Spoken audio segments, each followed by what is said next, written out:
waaw maa ngi tudd Babacar Diop nekk Arco Dakar di artiste comédien nekk aussi conteur à la Moussi TV nekk Arco depuis 22 ans Arco Dakar Arco nekk association boo xam ne moom rek moo réussir à def le maillage du territoire national moom Arco am nañu 7 cellules à 8 cellules à Dakar am nañu cellule dans chaque région du Sénégal am nañu cellule Maroc am nañu ko Gambie am nañu ko Mauritanie bis bi nag di bis bu rëy ci wàllu théâtre tey ñi nga daje woon Pikine chaque année dañ koy organiser dajale artistes yëpp wane ni journée bi ñoo xam Arco Dakar ren ñu fas yéene rek ci kanam tuuti benn spectacle boo xam ni président Ba Faye mooy suñu président mooy président national dafa dellu rek ci nan la ñuy vulgariser lu théâtre te théâtre nag dafa ànd ak léegi cinéma parce que ñi def théâtre ñoo nekk ci série yi donc taxawaayu Arco mooy rek gën a former xale yi gën a dundal art bi de théâtre mais aussi gën a jokkoo ak état pour yu ñuy soxla ñu ko indil ko daal mooy li ñuy soxla ministre bi ñëwoon na tey waxtaan nañu moom jox nañ ko suñuy revendication donc loolu taxawaayu Arco la tey nag ci Douta Seck la lañ fas yéene continuer wane ay pièces de théâtre yoo xam ne théâtre yi ñu nit ci télé mais sur scène lay doon waaw daal mooy taxawaayu Arco. message bi mooy tey démb ak tey xëy na différence bi sax bariwul àdduna mooy dox lu xew rek lu xew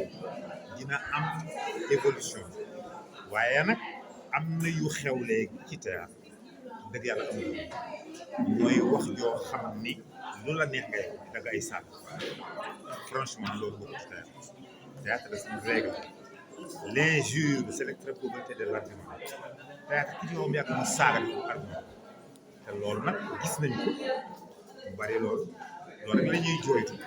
donc war nañu gën a recadrer waat xale yu bari xamal leen ni théâtre sax foofu yàgg na ci théâtre nag du xale yëpp nag parce que boo seetloo saaga bu ñu ci théâtre bi yàgg na mais bokku ci nag parce que encore une fois je répète le mot l'injure c'est l'extrême-pauvreté de l'argument voilà merci.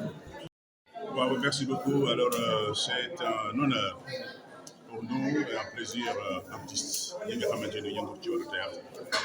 ñu célébrer comme chaque année journée mondiale chaque année nag ñu def ko maa ngi fàttaliku daa bu maa ne ba ñu ko def ba léegi man mii sama ñëw boobu mun naa ne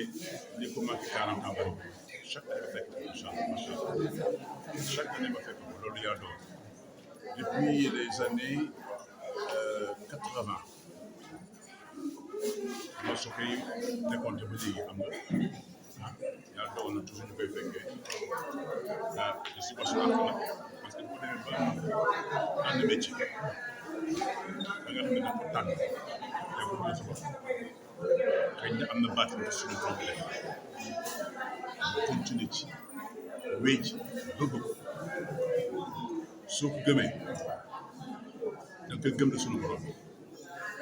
waaw da ngay gëm ne suñu borom bi moo la ñaax ci métier waaw loolu la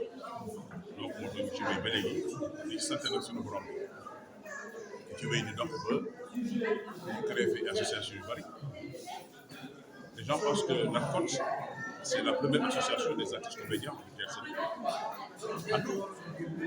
il y a eu à l'époque, il y a eu l'association des comédiens professionnels. L'association des comédiens professionnels. Mais koy def ñoom lañ ci jublu woon maanaam képp amul formation académique jaar au conservatoire def études supérieures en acrobatie ne peut pas intégrer l'association. Moi j'avais dit il y a des gens qui n'ont jamais été dans une école de formation académique, n'ont jamais eu de formation basique classique comme nous, mais qui sont d'un talent, ils ont un talent, ils sont pétris de talent.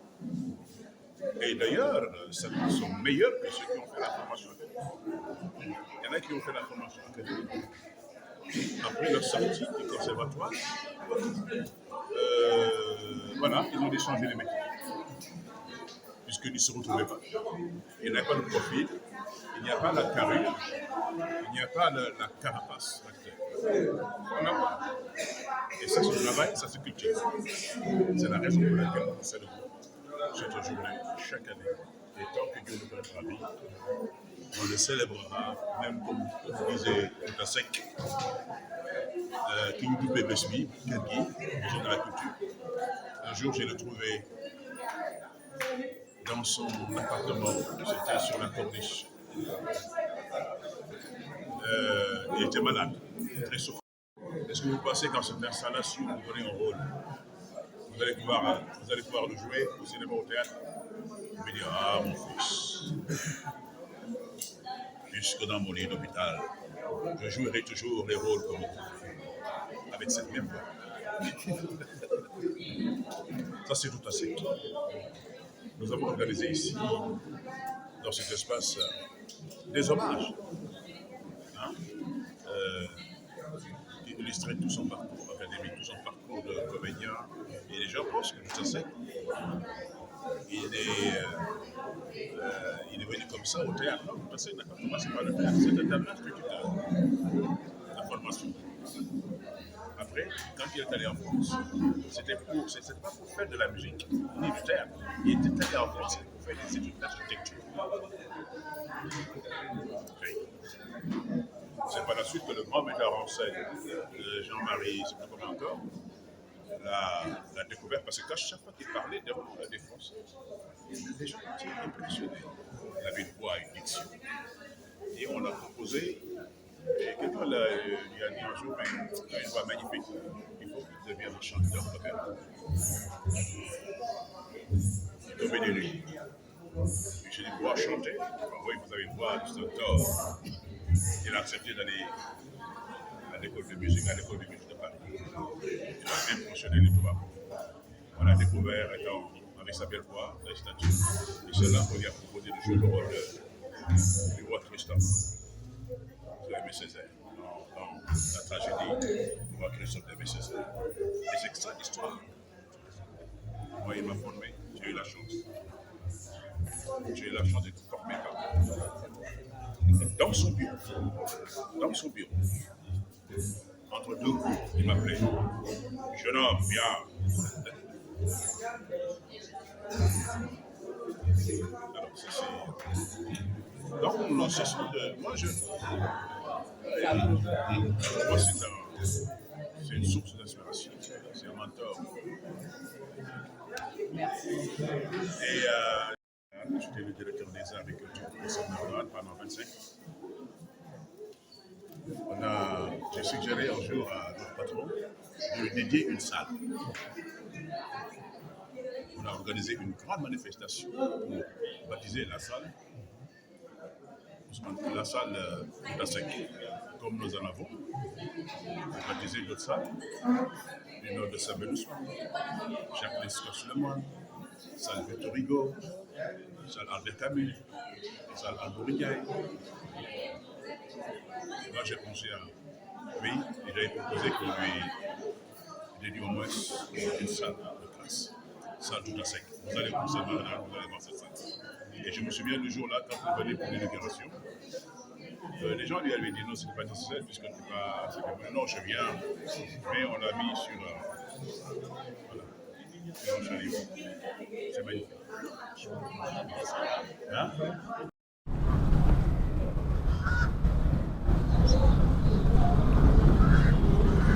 asalaamaaleykum wa rahmatulah askanu Sol ak suñu gaal maa ngi leen di nuyu di leen siyaare yéen ñëpp kenn ku nekk ci turam ak santam naka noonu ma koy defal suñu mbokk yi nga xamante ne ñoo nekk ci diaspora bi di nuyu nag waa Africa Vision SN di leen jaajëfal wax dëgg yàlla ñu nekk nit ñoo xamante ne ñu xarañ ñoo xamante ne ñu mën lu ñuy def la macha allah di jox ay information lépp loo xamante ne askan wi soxla na ko rek ñoom ñu ngi ci loolu man nag maa ngi tudd Serigne Modou Niang nekk artiste comédien dëkk fi nga xamante ne moom mooy Médina nekk fii nga xamante ne nag mooy maison de la culture Douta Seck tey nag bés la boo xamante ne bésu mbégte la ban bés la journée mondiale du théâtre képp koo xamante ne artiste comédien nga ak foo mën a nekk ci àdduna bi bés bi sa bés la moo tax tey nag ñuy màggal bés bi di ci waxtaan ay solution di ci joxe ay xalaat di ci jox suñuy bëgg-bëgg ndax nit ku nekk ci métier bi nga nekk di ci def boo sonoon da nga ci am li nga bëgg moo tax tey nag ñu waxtaanee lépp loo xamante ne théâtre la lépp loo xamante ne lu mën a ñëwal théâtre la mais lu ko mën a avancé loo donc yaakaar naa ni loolu am na solo bés la boo xamante ne tam ñu ngi koy partagé ak fans yi di ko partagé ak sénégalais yi di ko partagé ak njiitu réew yi ak kilifa diine yi ndax ku wax artiste comédien wax métier boo xamante ne macha allah moom mën lépp tam lépp mënu ko ndax artiste comédien yi lépp lu leen war ci réew mi ñu ngi koy def lu ñu war a wax ñu ngi koy wax lu ñu war a sensibiliser ñu ngi koy def kon ñooñu yaakaar naa ni seen bés bu ñëwee bés bu ñu war a marqué lay doon kon yaakaar naa ni bésu tey bi nag lu nit war a bàyyi xel la muy le 27 mars nekk journée mondiale du théâtre. tey jii suñu jot a fekk muy Pape Demba Lam. lan la par rapport ak bëccëgu tey. waaw ndeysaan suñu grand Pape Demba Lam yàlla na yàlla xaare ko àjjana ak suñu way dawlu yëpp ci barkantu bi alayhi salaatu wa salaam barke Cheikhul Khadim doole maam Cheikh Fall bés bi bu ñëwee il faut nga xalaat ko lu tax nga koy xalaat mooy moom dafa bokkoon ci ñu doon organiser bés bi doon ko jëmmal doon ñu taaral donc ñu si doon def ay spectacle yu doy waar yoo xamante ne moom daan na ko diriger en tant que metteur en scène donc ñun ñu doon ay ndaw yoo xamante ne nekk ci seen biir fekk leen fi ñoom ñu nekk suñuy grand ñu nekk suñuy nijaay ñu nekk suñuy papa ñu formé ñu forgé ñu xam nañu suñu bopp xam nañu artiste comédien bi mooy kan lan la doon ci li muy def ak kan la ci doon donc ñoom ñu nekk ñoo xamante ne suñu miroir la ñu woon suñu seetu la ñu woon ñun dañ doon xool ci ñoom pour def ndax lépp lu nekk ci ñun tey en tant que artiste comédien ñoom ñoo ko def ci ñun kon bés bi ñoom manqué nañu ci trop bi nga xamante ne ñoom la yàlla wàcce dogal ci ñoom muy suñu way dawla yi waaye nag bu yoon jeexul waaxasul du jeex ndax am na ñu fi des te ñoom it ñu ngi ñuy tàggat te ñu ngi ànd ak ñoom liggéey bi ndax boo duggee ci biir di nga xam ne mag ñu nekkoon ci aar bi ba léegi ñu ngi ci bàyyi ñu ndaw ñu benn yoon ñu wéet kon ñoom it dañ leen di ñaanal yàlla ñu yàgg fi lool ci barkantu bi alayhi salaatu wa salaam barke Cheikhul Khadim doole maam Cheikh Ibrahima Fall loolu moom yaakaar naa ni état bee ko moom pourquoi état bee ko moom ndax yàlla dafa dogal ni ñoom lañ fi teg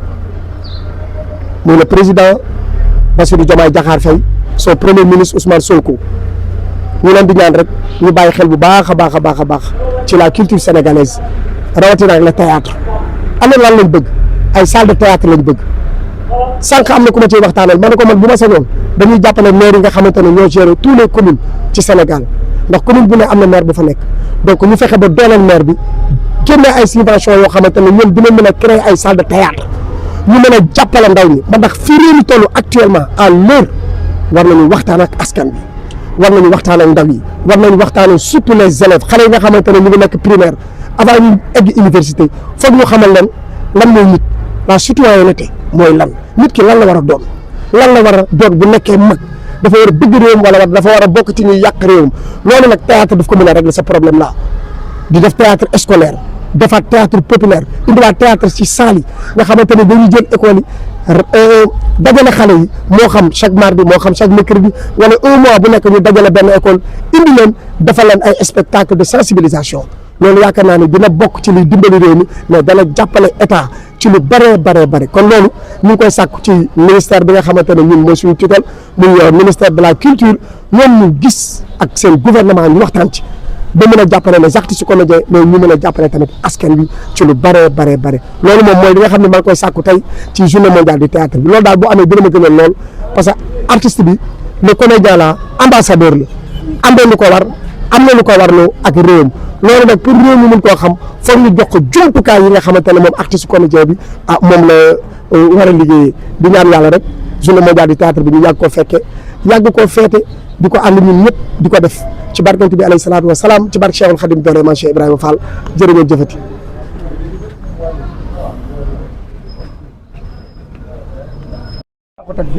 yàgg bi dama ko yow. non maa ngi fi waaw ñu ngi fi waaw ñu ngi fi waaw jaajëf à tout à l'heure. yàlla mu frère. maa ngi dem baax a baax. waaw yàlla ngi. waaw alhamdulilah waaw ñu ngi sant yàlla.